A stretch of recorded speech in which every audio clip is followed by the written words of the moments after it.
ರಂಗಸ್ವರೂಪ register ಕುಂಜತ್ಬೆಲ್ Mangaluru. ರಂಗಸ್ವರೂಪ ಪ್ರಶಸ್ತಿ 2025 Shri K Pejavara ಇವರಿಗೆ ಗೌರವಪೂರ್ವಕವಾಗಿ ಅರ್ಪಿಸಿದ ಪ್ರಶಸ್ತಿ ಪ್ರಮಾಣ ಪತ್ರ. ಗೌರವಾನ್ವಿತರೆ, ಆಡು ಮುಟ್ಟದ ಸೊಪ್ಪಿಲ್ಲ ಎನ್ನುವ ಮಾತಿಗೆ ಅರ್ಥ ತುಂಬಿದವರು ನೀವು. ಶಿಕ್ಷಣ ಕ್ಷೇತ್ರದಲ್ಲಿ ಸೇವೆಯನ್ನು ಸಲ್ಲಿಸುತ್ತಾ ನಾಟಕ, ಸಂಗೀತ, ಸಾಹಿತ್ಯ, ವಿಜ್ಞಾನ ಮಾದರಿ, ಗೊಂಬೆ ತಯಾರಿ, ಮುಖವಾಡ ರಚನೆ, ಕ್ಲೇ ಮಾಡೆಲ್, ಓರಿಗಾಮಿ, ಭಾಷಣ ಕಲೆ, ಜಾದು, ಮನೋರಂಜನಾ ಆಟಗಳು, ಒಗಟು, ಗಾದೆ, ತುಳು ಜಾನಪದ ಆಟಗಳು ಇತ್ಯಾದಿ ಹಲವಾರು ವ್ಯಕ್ತಿತ್ವ ವಿಕಸನ ವಿಷಯಗಳಲ್ಲಿ ಪರಿಣಿತರಾಗಿ ಸಹಸ್ರಾರು ವಿದ್ಯಾರ್ಥಿಗಳಿಗೆ ಸ್ಫೂರ್ತಿಯಾಗಿರುತ್ತೀರಿ. 1980ನೇ ಇಸವಿಯಲ್ಲಿ ಸುರತ್ಕಲ್ ವಿದ್ಯಾದಾಯಿನಿ ಹಿರಿಯ ಪ್ರಾಥಮಿಕ ಶಾಲೆಗೆ ಶಿಕ್ಷಕರಾಗಿ ಸೇರಿ ಸುದೀರ್ಘ 28 ವರ್ಷಗಳ ಕಾಲ ಸೇವೆಯನ್ನು ಸಲ್ಲಿಸಿರುತ್ತೀರಿ. 2008ರಿಂದ ಕುಳಾಯಿ ವೆಂಕಟರಮಣ ಹಿರಿಯ ಪ್ರಾಥಮಿಕ ಶಾಲೆಯಲ್ಲಿ ಮುಖ್ಯ ಶಿಕ್ಷಕರಾಗಿ ಸೇವೆ ಸಲ್ಲಿಸಿ 2017ರಲ್ಲಿ ನಿವೃತ್ತಿ ಹೊಂದಿ ತಮ್ಮ ಸೇವಾ ಅವಧಿಯಲ್ಲಿ ಹಲವಾರು ಶೈಕ್ಷಣಿಕ ಕಾರ್ಯಕ್ರಮಗಳ ಮೂಲಕ ರಾಜ್ಯದಾದ್ಯಂತ ಪರಿಚಿತರಾಗಿರುತ್ತೀರಿ. ತಮ್ಮ ವೃತ್ತಿ ಜೀವನದುದ್ದಕ್ಕೂ ಪ್ರತಿ ವರ್ಷವೂ ಮಕ್ಕಳ ಶಿಬಿರಗಳನ್ನು ಸಂಘಟಿಸುತ್ತಾ ಮಕ್ಕಳಿಗಾಗಿ ಕ್ರಿಯಾತ್ಮಕ ಚಟುವಟಿಕೆಗಳನ್ನು ನಡೆಸಿರುತ್ತೀರಿ. ಮಕ್ಕಳ ಸ್ವರ ಎಂಬ ರಂಗ ತಂಡವನ್ನು ರಚಿಸಿ ಮಕ್ಕಳಿಗಾಗಿ ಪಿನೋಕಿಯೋ, ನೀಲಿಮಾ ಮತ್ತು ಹಂಸಗಳು, ಸಂತೆಗೆ ಹೋದನು ಭೀಮಣ್ಣ, ಸೂರ್ಯ ಬಂದ, ಪುಣ್ಯಕೋಟಿ, ಕೆರೆಗೆ ಹಾರ, ಮಾಯಾ ಕನ್ನಡಿ, ಹೃದಯ ದೇಗುಲ, ನಾಳೆ ಮತ್ತು ನಾನು, ಸುಂಟರಗಾಳಿ, ತುರುಕನ ಕನಸು, ಪಂಜರ ಶಾಲೆ ಇತ್ಯಾದಿ ನಾಟಕಗಳನ್ನು ನಿರ್ದೇಶಿಸಿ ಮಕ್ಕಳ ಸಂತಸ ಗಳಿಕೆಯಲ್ಲಿ ತಾವು ಭಾಗಿಯಾಗಿರುತ್ತೀರಿ. ವಿಜ್ಞಾನ ಮಾದರಿ ತಯಾರಿಗಾಗಿ ರಾಜ್ಯ ಪ್ರಶಸ್ತಿ, ರಾಜ್ಯ ಶಿಕ್ಷಣ ಮತ್ತು ಸಂಶೋಧನಾ ಇಲಾಖೆಯ ಅತ್ಯುತ್ತಮ ಕ್ರಿಯಾಶೀಲ ಶಿಕ್ಷಕ ಪ್ರಶಸ್ತಿ, ರಾಜ್ಯ ಮಟ್ಟದ ಕರ್ನಾಟಕ ನಾಟಕ ಸ್ಪರ್ಧೆಯಲ್ಲಿ ಉತ್ತಮ ನಟ ಹಾಗೂ ನಿರ್ದೇಶಕ ಪ್ರಶಸ್ತಿ, ಕನ್ನಡ ಹಾಗೂ ತುಳು ಕವನ ಸ್ಪರ್ಧೆಯಲ್ಲಿ ರಾಜ್ಯ ಮಟ್ಟದ ಪ್ರಶಸ್ತಿ ಹಾಗೂ ಅನೇಕ ಜಿಲ್ಲಾ ಮಟ್ಟದ ಸಾಹಿತ್ಯ ಮತ್ತು ನಾಟಕ ಸ್ಪರ್ಧೆಗಳಲ್ಲಿ ವಿಜೇತರಾಗಿ ಜನಮನ್ನಣೆ ಗಳಿಸಿರುತ್ತೀರಿ. ತುಳು ಜಾನಪದ ಮತ್ತು ದೈವಾರಾಧನೆ ಬಗ್ಗೆ ವಿಶೇಷ ಅಧ್ಯಯನ ಮಾಡುತ್ತಾ ತುಳು ನಾಡಿನಾದ್ಯಂತ ಉಪನ್ಯಾಸ ಕಾರ್ಯಕ್ರಮಗಳನ್ನು ತಮ್ಮ ವಿಶಿಷ್ಟವಾದ ನಿರೂಪಣಾ ಶೈಲಿಯ ಮೂಲಕ ಪ್ರಸ್ತುತಪಡಿಸುತ್ತಾ ಜನಾನುರಾಗಿಯಾಗಿದ್ದೀರಿ.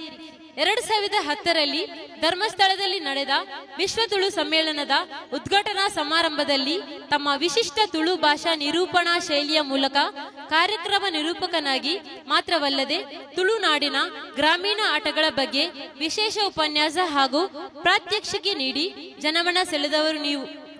ತುಳುನಾಡಿನ ಹೆಮ್ಮೆಯ ಪಿಲಿನಳಿಕೆ ಸ್ಪರ್ಧೆಯ ಎಲ್ಲ ಆವೃತ್ತಿಗಳಲ್ಲಿ ಪ್ರಧಾನ ತೀರ್ಪುಗಾರರಾಗಿ ಭಾಗವಹಿಸಿ ಹುಲಿ ವೇಷದ ಕುರಿತು ಮಾಹಿತಿ ಹಾಗೂ ಮಾರ್ಗದರ್ಶನ ನೀಡುವ ಮೂಲಕ ಕರಾವಳಿ ಸಂಸ್ಕೃತಿಯನ್ನು ಜಗತ್ತಿನಾದ್ಯಂತ ಪಸರಿಸುವ ಕಾರ್ಯ ಮಾಡುತ್ತಾ ಮುಂದಿನ ಪೀಳಿಗೆಗೆ ಮಾದರಿಯಾಗಿರುತ್ತೀರಿ.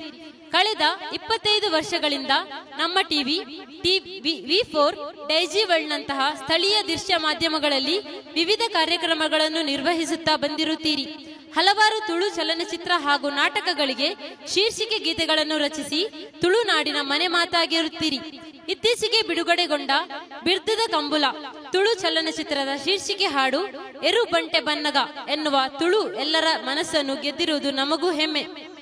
2023-24ನೇ ಸಾಲಿನ ತುಳು ಚಲನಚಿತ್ರ ಮತ್ತು ಸಾಹಿತ್ಯ ರಚನೆಗಾಗಿ ಪ್ರತಿಷ್ಠಿತ ಕೋಸ್ಟಲ್ ಫಿಲ್ಮ್ ಪ್ರಶಸ್ತಿಯನ್ನು ಸ್ವೀಕರಿಸಿರುತ್ತೀರಿ. ಕಲಿಕೆಯ ತುಡಿತ, ಸ್ವಪ್ರಯತ್ನ, ಸ್ವ ಅಧ್ಯಯನದ ಮೂಲಕ ಯಶಸ್ಸಿನ ಎತ್ತರಕ್ಕೆ ಏರಬಹುದು ಎಂಬುದನ್ನು ತಮ್ಮ ಸಾಧನೆಯ ಮೂಲಕ ಸಾಧಿಸಿ ತೋರಿಸಿರುವಿರಿ. ಇವೆಲ್ಲಕ್ಕಂತೂ ಮಿಗಿಲಾಗಿ ಸ್ವರೂಪ ವಟಾರದ ಮಕ್ಕಳಿಗೆ ಪ್ರೀತಿಯ ಗುರುಗಳಾಗಿ ಮಾರ್ಗದರ್ಶನವನ್ನು ನೀಡಿ ನಮ್ಮೆಲ್ಲರನ್ನೂ ಬೆಳೆಸಿದ ತಮಗೆ ಪ್ರೀತಿಯಿಂದ ಕುಂಜತ್ಬೈಲ್ ನಾಗರಿಕರ ಪರವಾಗಿ ಗಣ್ಯರ ಸಮ್ಮುಖದಲ್ಲಿ 2025ರ ರಂಗ ಸ್ವರೂಪ ಪ್ರಶಸ್ತಿಯನ್ನು ನೀಡಿ ಗೌರವಿಸಲು ಹೆಮ್ಮೆ ಪಡುತ್ತೇವೆ.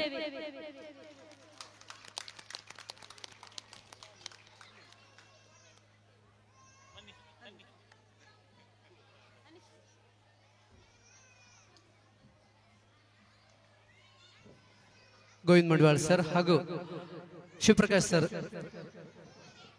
ಶಿಕ್ಷಣ ಇಲಾಖೆಯಲ್ಲಿ ಅಧಿಕಾರಿಗಳಾಗಿದ್ದವರು.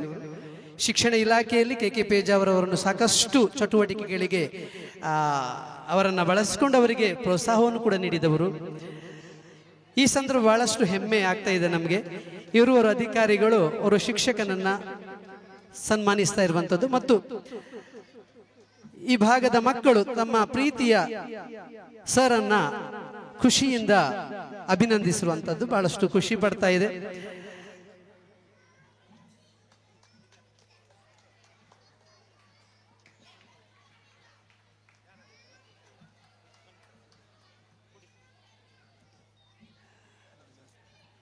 ಎಲ್ಲರಿಗೂ ನಮಸ್ಕಾರ. ಮಕ್ಕಳು ಯಾವಾಗ ತಮ್ಮ ಕಾರ್ಯಚಟುವಟಿಕೆಗಳನ್ನು ಮಾಡಬೇಕು ಎನ್ನುವಂತ ಆತುರದಲ್ಲಿದ್ದಾರೆ. ಇದೊಂದು ವಾರ್ಷಿಕೋತ್ಸವದ ರೀತಿಯಲ್ಲಿ ನಡೀತಾ ಉಂಟು. ವೇದಿಕೆಯ ಕಾರ್ಯಕ್ರಮದ ಅಧ್ಯಕ್ಷರೇ, ವಿಶೇಷವಾಗಿ ಜಿಲ್ಲಾ ವಿದ್ಯಾಂಗ ಉಪನಿರ್ದೇಶಕರೇ, ಮಹಾನಗರ ಪಾಲಿಕೆಯ ಸದಸ್ಯರೇ, ಈ ಶಾಲಾ ಮುಖ್ಯೋಪಾಧ್ಯಾಯಿನಿಯವರೇ ಮತ್ತು ಎಲ್ಲ ನನ್ನ ಆತ್ಮೀಯ ಸ್ನೇಹಿತರು ಸುಬ್ರಹ್ಮಣ್ಯ ಮತ್ತು ರೆಹಮಾನ್ ಸ್ನೇಹಿತರೆ, ನನಗೆ ಬಹಳ ಖುಷಿ ಆಗ್ತಾ ಉಂಟು. ನಾನು ತುಂಬಾ ಅನೇಕ ಪ್ರಶಸ್ತಿಗಳನ್ನ ಸನ್ಮಾನಗಳನ್ನು ಸ್ವೀಕಾರ ಮಾಡಿದ್ದೇನೆ. ಆದ್ರೆ ಈ ಒಂದು ಪ್ರಶಸ್ತಿ ಯಾಕೆ ನನಗೆ ತುಂಬಾ ಖುಷಿ ಕೊಡ್ತಾ ಇದೆ ಅಂತ ಹೇಳಿ 2-3 ಕಾರಣಗಳಿಗಾಗಿ. ಮೊದಲನೇದಾಗಿ, ನಾನು ಪ್ರಾಥಮಿಕ ಶಾಲೆಯನ್ನು ಓದಿದ ಶಾಲೆ ಇದು ಮರಕಡ ಶಾಲೆ. ಅದು ನನಗೆ ತುಂಬಾ ಖುಷಿ ಆಗ್ತಾ ಉಂಟು. 1ನೇ ಮತ್ತು 2ನೇ ತರಗತಿಯನ್ನ ನಾನು ಇದೇ ಶಾಲೆಯಲ್ಲಿ ಓದಿದ್ದೆ. ಇನ್ನೊಂದು ಬಹಳ ಮುಖ್ಯವಾಗಿ, ಇಬ್ರು ಘಟಾನುಘಟಿ ಅಧಿಕಾರಿಗಳು ನಮ್ಮ ಜೊತೆಯಲ್ಲಿ ಇದ್ದಾರೆ. ಅದು ನನಗೆ ಇನ್ನೊಂದು ಬಹಳ ಸಂತೋಷವಾಗಿರುವಂತದ್ದು.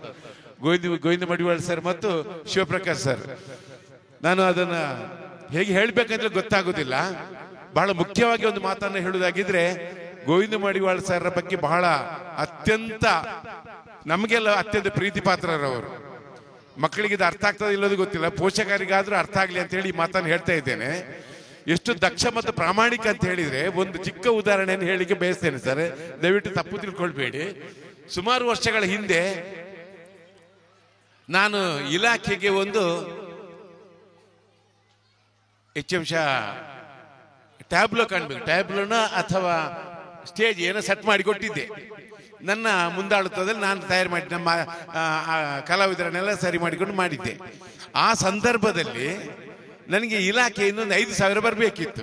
ತುಂಬಾ ವರ್ಷ ಆಯ್ತದು.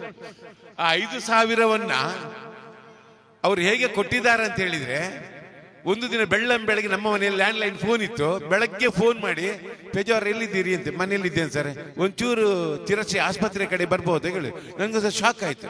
ಎಂತ ಸರ್ ಅಂತ ಹೇಳಿದೆ. ಏನಿಲ್ಲ, ನನ್ನ ಮಿಸ್ಸಸ್ ಒಂದು ಅಡ್ಮಿಟ್ ಆಗಿದ್ದಾರೆ, ನಿಮ್ಗೆ ಕೊಡ್ಬೇಕಾದಂತ ಒಂದು 5,000 ರೂಪಾಯಿ ನನ್ನ ಕಿಸೆಯಲ್ಲಿಟ್ಟು ಕೊಟ್ಟು ಹೋಗುವಂತ ತಗೊಂಡು ಬಂದಿದ್ದೇನೆ ಅಂತ ಹೇಳಿರುವಂತ ಸರ್. ನಿಮ್ಮ ಹೆಂಡತಿ ಹೆರಿಗೆ ಆಗುವ ಸಂದರ್ಭದಲ್ಲ, ತುಂಬಾ ವರ್ಷ ಆಯ್ತದ್ದು, ಅಥವಾ ಅವರ ಹುಷಾರಿಲ್ಲದ ಸಂದರ್ಭದಲ್ಲ. ನೋಡಿ ಎಷ್ಟು ಪ್ರಾಮಾಣಿಕ, ನೋಡಿ ಎಷ್ಟು ದಕ್ಷರು. ನೋಡಿ, ಆ 5,000ವನ್ನ ಚಿರಶ್ರೀ ಆಸ್ಪತ್ರೆಯ ಎದುರಲ್ಲಿ ನಿಂತುಕೊಂಡು ನನ್ನ ಕಿಸೆಗೆ ಹಾಕಿದವರು ಗೋವಿಂದ ಮಡಿವಾಳ ಸರ್ ಅವರು. ಅಂತ ಒಂದು ಪ್ರಾಮಾಣಿಕರು ಮತ್ತು ದಕ್ಷ. ಅದೇ ರೀತಿ ನಮ್ಮ ಶಿವಪ್ರಕಾಶ್ ಅವರು ಕೂಡ ಅನೇಕ ಕಡೆ, ನಾನು ಅವರು ಬೇರೆ ಬೇರೆ ಕಾಲೇಜಲ್ಲಿ ಇರುವಾಗ ಕೂಡ ನಮ್ಮ ಬಹಳ ಪ್ರೀತಿ ಪಾತ್ರರು. ಇನ್ನೊಂದು ಸರ್ ವಿಶೇಷ ಅಂತ ಹೇಳಿ, ನಮಗೆ BO ಆಗಿದ್ರು. ಅವರು BO ಆಗಿದ್ದಾಗ ಕೂಡ ಆಫೀಸಿಗೆ ಹೋದ್ರೆ ನಾವು ಒಂದು ವೇಳೆ ಅವ್ರೇನು ಬಿಸಿ ಇದ್ದಾರೆ ಅಂದ್ರೆ ಹೊರಟರು, ಹೇ ಎಲ್ರಿ ಬನ್ನಿ ಒಳಗೆ ಕೂತ್ಕೊಂಡು ಮಾತನಾಡಿಸಿ ಆ ನಂತರ ಅವ್ರು ನಮ್ಮನ್ನೆಲ್ಲ ಕಳಿಸ್ಕೊಡ್ತಾ ಇದ್ರು. ಅಂತ ಒಂದು ಅಧಿಕಾರಿಯ ನಾನು ಕಾಣಲಿಲ್ಲ. ನಾನು ಮತ್ತು ಪ್ರೇಮ್ ಸರ್ ಯಾವಾಗಲೂ ಮಾತನಾಡ್ತಾ ಇದ್ದೇವೆ. ನಮ್ಗೆ ಗೋವಿಂದ ಮಡಿವಾಳ ಸರ್ ಅವರು DDP ಆಗುವುದನ್ನು ನಮ್ಗೆ ಒಂದು ಕಣ್ಣಾರೆ ಕಾಣಬೇಕಂತ ಹೇಳಿ ಅವರು DDP ಆಗಿದ್ದಾರೆ. DDP ಆದ ಮೇಲೆ ಅವರನ್ನು ಕಾಣ್ಲಿಕ್ಕೆ ಹೋಗ್ಲಿಕ್ಕೆ ನನಗೆ ಹೆದರಿಕೆ. ಅವರ ಎಷ್ಟು ಕೆಲಸದ ಒತ್ತಡ ಇದೆ ಅಂತ ಸಾಮಾನ್ಯವಾಗಿ ನನಗೆ ಗೊತ್ತುಂಟು.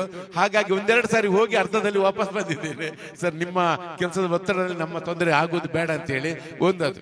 ಇಂಥದ್ದು ಕೆಲವಾದ್ರೆ ನನ್ನ ಅನೇಕ ವಿದ್ಯಾರ್ಥಿಗಳು ಇಲ್ಲಿ ಇರುವಂತದ್ದು, ನಮ್ಮ ಸ್ವರೂಪದ ವಿದ್ಯಾರ್ಥಿಗಳು. ಆದಮರವರ ಇಡೀ ಮನೆಯ ಫ್ಯಾಮಿಲಿ ನನ್ನ ಬಹಳ ಪ್ರೀತಿ ಪಾತ್ರರು. ಅವರ ಮನೆಯಲ್ಲಿ ಉಂಡು ತಿಂದು ಬೆಳಗ್ಗೆ ಬೆಳೆದು ಆದಮ್ ಸರ್, ನಾನು ಅದನ್ನು ಯಾವಾಗಲೂ ಕೃತಜ್ಞತೆ ಸಲ್ಲಿಸ್ತಾ ಇದ್ದೇನೆ.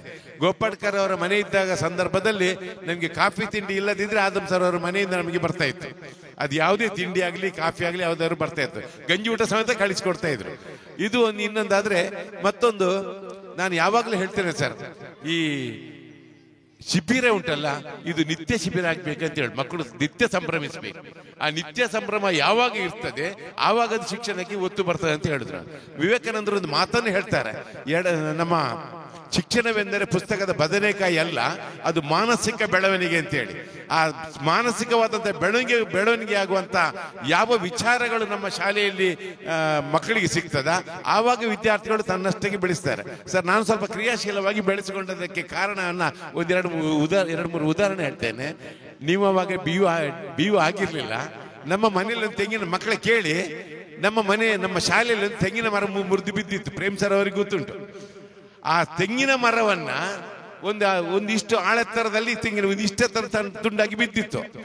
ಅದನ್ನ ಸುಮ್ಮನೆ ಬಿಡಬಾರ್ದಂತ ಹೇಳಿಕೊಂಡು ಪ್ರೇಮ್ನಾಥ್ ಮರಣಿ ಸರ್, ಅವರ ತಮ್ಮ ಹರೀಶ್ ಮರಣಿ ಸರ್, ಮತ್ತೆ ನಾನು, ನಮ್ಮ ಶಾಲೆ ವಿದ್ಯಾರ್ಥಿಗಳು ಎಲ್ಲರೂ ಸೇರಿ ಅದನ್ನು ಆಟ ಪಾಠ ಕಲ್ಪವೃಕ್ಷ ಶಿಲ್ಪ ಅಂತ ಹೇಳಿ ದೊಡ್ಡ ಒಂದು ಬೊಂಬೆ ಹಾಗೆ ಮಾಡಿದೆ, ಮುರಿದು ಬಿದ್ದಂತ ಮರವನ್ನ. ಇದು ಕ್ರಿಯೇಟಿವಿಟಿ ಅಂತ ಹೇಳುದು. ಇಂಥ ಕ್ರಿಯೇಟಿವಿಟಿ ಸ್ಥಳ ಬೇಕಾದಷ್ಟು ನಮಗೆ ಸಿಗ್ತದೆ. ನಮ್ಮ ಮನೆಯಲ್ಲಿ ಒಂದು ನಾಯಿ ಇತ್ತು. ಆ ನಾಯಿಗೆ ನಾನು ಹೆಸರಿಟ್ಟದ್ದು, ನಿಜವಾಗಿಯೂ ನಾಯಿ ಬೇರೆ ಬೇರೆ ಹೆಸರಿಡ್ತಾರೆ, ನಾನು ಡಾಗ್ಸನ್ ಅಂತ ಹೆಸರಿಟ್ಟದ್ದು ಸರ್. ಅದೊಂದು ಒಂದು ರೀತಿಯ ಕ್ರಿಯೇಟಿವಿಟಿ ಅಂತ ಹೇಳಿ. ಆ ಡಾಗ್ಸನ್ ಅಂದ್ರೆ ಡಾಗ್ ಅಂದ್ರೆ ನಾಯಿ, ಸನ್ ಅಂದ್ರೆ ಮಗ, ನಾಯಿಯ ಮಗ ಅಂತೇಳಿ ಈ ರೀತಿ ಹೆಸರಿಟ್ಟಿದ್ದೀವಿ. ಈಗಲೂ ನಮ್ಮ ಮನೆಯ ಹೆಸರು ನಮ್ಮನೆ ಅಂತೇಳಿ.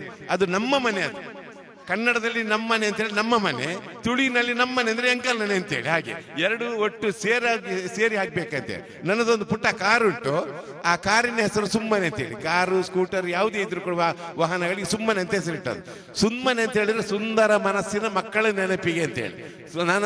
ನಾನು ಶಾಲೆಯಲ್ಲಿ ಇದ್ದ ಕಾರಣದಿಂದಾಗಿ ನನಗಿದು ಆ ಕಾರನ್ನು ತಗೊಳ್ಳಿಕ್ಕೆ ಸಾಧ್ಯ ಆಗಿದೆ, ಸ್ಕೂಟರ್ ತಗೊಳ್ಳಿಕ್ಕೆ ಸಾಧ್ಯ ಆಗಿದೆ. ಹಾಗಾಗಿ ಸುಂದರ ಮನಸ್ಸಿನ ಮಕ್ಕಳ ನೆನಪಿಗೆ ಅಂತ ಇವತ್ತಿಗೂ ಆ ಕಾರಿನ ಹೆಸರು ಸುಮ್ಮನೆ ಅಂತ ಉಂಟು. ಇದು ಕ್ರಿಯೇಟಿವಿಟಿ ಅಂತ ಹೇಳೋದು. ಮತ್ತೆ ಮಕ್ಕಳು ಇನ್ನೊಂದು ವಿಶೇಷ ಅಂತ ಹೇಳಿದ್ರೆ, ನಮ್ಮ ಇಂಡಿಯಾ ಟೀಮಿನಲ್ಲಿ KL ರಾಹುಲ್ ಅಂತ ಒಬ್ರು ಆಟ ಆಡ್ತಾ ಇದ್ದಾರೆ, ನಿಮ್ಗೆ ಗೊತ್ತಿರಬಹುದು, ನಮ್ಮ ಕರ್ನಾಟಕದವರು. ಆ KL ರಾಹುಲ್ ನನ್ನ ಶಿಬಿರದ ವಿದ್ಯಾರ್ಥಿಯವರು. ಅವರು NITಗೆ ವಿದ್ಯಾರ್ಥಿ ಆದರೂ ಕೂಡ ನಮ್ಮ ಕ್ಯಾಂಪಲ್ಲಿ ಪಾರ್ಟಿಸಿಪೇಟ್ ಮಾಡಿದವರು. ಅವರು ಇವತ್ತಿಗೂ ಅವರ ಹೈಟ್, ಅವ್ರ ಬ್ಯಾಗ್ ಅನ್ನು ಹಾಕೊಂಡು ಬರುವಂತದ್ದು, ಮತ್ತೆ ಸ್ವಲ್ಪ ಕ್ಯಾಂಪಿಗೆ ಲೇಟ್ ಆಗಿ ಬರುವುದು, ಮತ್ತೆ ಅವರ ತಂದೆ ಬಂದು ತೊಂದರೆ ಅಲ್ಲ, ಅವರ HM ಬಂದು, ಸರ್ ಅವ್ರಿಗೆ ರಾಹುಲ್ ಅಂತ ಬರ್ತಾರೆ, ಸ್ವಲ್ಪ ಲೇಟ್ ಆಗಿ ಬರ್ತಾರೆ ಅಂತ ಹೇಳಿ ಅವ್ರು ಬಂದು ಹೇಳಿರುವಂಥದ್ದು ಇವತ್ತಿಗೂ ನನಗೆ ನೆನಪುಂಟು. ಆ ಕ್ಯಾಂಪಿನಿಂದಾಗಿ ಅವ್ರು ಎಷ್ಟು ದೊಡ್ಡ ಜನ ಆಗಿದ್ದಾರೆ ನೋಡಿ. ಅಂದ್ರೆ ಈ ಕ್ಯಾಂಪಿನಿಂದಾಗಿ ಕೂಡ ನಾವು ಬಹಳಷ್ಟು ಎತ್ತರಕ್ಕೆ ಏರುವುದಕ್ಕೆ ಸಾಧ್ಯ ಉಂಟು. ನನ್ನೊಬ್ಬ ದಿನೇಶ್ ಶೆಟ್ಟಿ ಅಂತ ಒಬ್ಬ ಅಮೆರಿಕಾದಲ್ಲಿದ್ದಾನೆ. ಅವನು ಇವತ್ತಿಗೂ ಕೂಡ ಮಂಗಳೂರಿಗೆ ಬಂದ್ರೆ ಮೊದಲಿಗೆ ನನ್ನ ಮನೆಗೆ ಕಾರ್ ಮಾಡಿಕೊಂಡು ಬಾಡಿಗೆ ಕಾರ್ ಮಾಡ್ಕೊಂಡು ಬರ್ತಾನೆ. ಅವ್ರು ಇರುವುದು ಅಮೆರಿಕಾದಲ್ಲಿ. ಇನ್ನು ಬೇಕಾದ್ರೆ ನನ್ನ ಹೆಂಡತಿಯಲ್ಲಿ ಇದ್ದಾರೆ. ಮೊನ್ನೆ ಕೂಡ ಬಂದು ಹೋದ ಅವನು.